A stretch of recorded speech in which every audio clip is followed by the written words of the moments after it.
យល់ខុសប៉ុណ្ណឹងតាបងបើបងស្រឡាញ់អូនឲ្យស្មោះត្រង់ចូលបងធ្វើតាមបណ្ដាំខ្ញុំកុំខាតចូលបងត្រឡប់ទៅកាន់វិទ្យាល័យវិញហើយខំរៀនសូត្រឲ្យបានចំណេះខ្ពង់ខ្ពស់រួចហើយបងសំឡងមើលនារីណាមួយដែលអាចនាំសេចក្តីសុខខ្សាន្តជូនបងបានសូមបងដណ្ដឹងយកធ្វើជាភរិយាទេឯចិញ្ចៀនត្បូងទទឹមតែជាវត្ថុមួយផ្គប់ចិត្តរបស់ខ្ញុំហើយលើសលប់ជាងវត្ថុឯទៀតខ្ញុំសូមឲ្យបងទុកជាទីនឹករលឹកតាទេបងហើយកុំទុកពេកធ្វើម៉េចវាសនារបស់មនុស្សតែងតែប្រកបដោយសេចក្តីមិនទីមិនថិតថេរដូច្នេះអូសំលៀកបងហើយលាហើយលាហើយ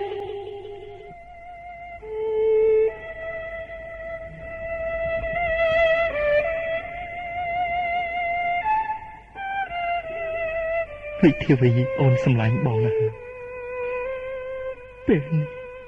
តើបងនៅសេះសល់អ្វីទៀតអូនស្លាប់ទៅទុកឲ្យបងរស់នៅត្រមងត្រមោចកណ្ដោយកណ្ដែងកណ្ដាលលោកាដ៏ធំធេងនេះជីវិតសត្វលោកហេតុអីក៏មិនទៀងទាត់យ៉ាងនេះមកជរីហេតុអីក៏អយុត្តិធម៌ម្ល៉េះអ្នកបានពង្រត់សង្សារពីអរាខ្ញុំទៅទាំងក្តីសោកតើខ្ញុំនៅមានសង្ឃឹមអ្វីទៀតចិញ្ចៀនត្បូងទទឹម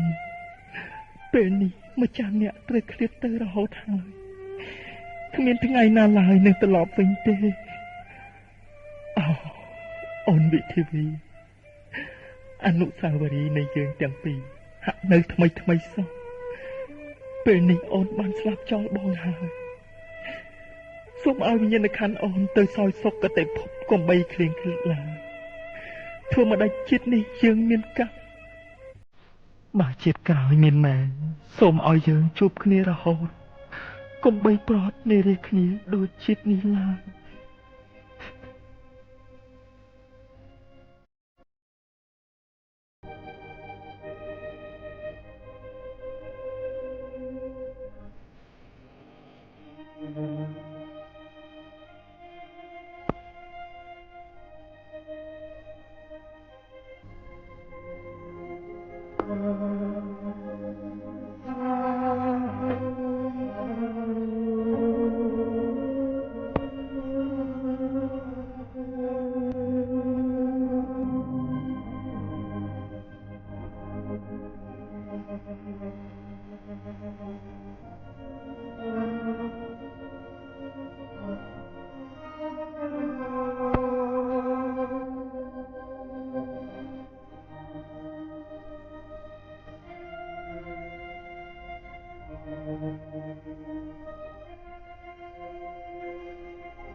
ក្រពូនដែលលោកអ្នកនាងស្ដាប់នៅពេលនេះចាប់តែប៉ុណ្ណេះសូមអរគុណ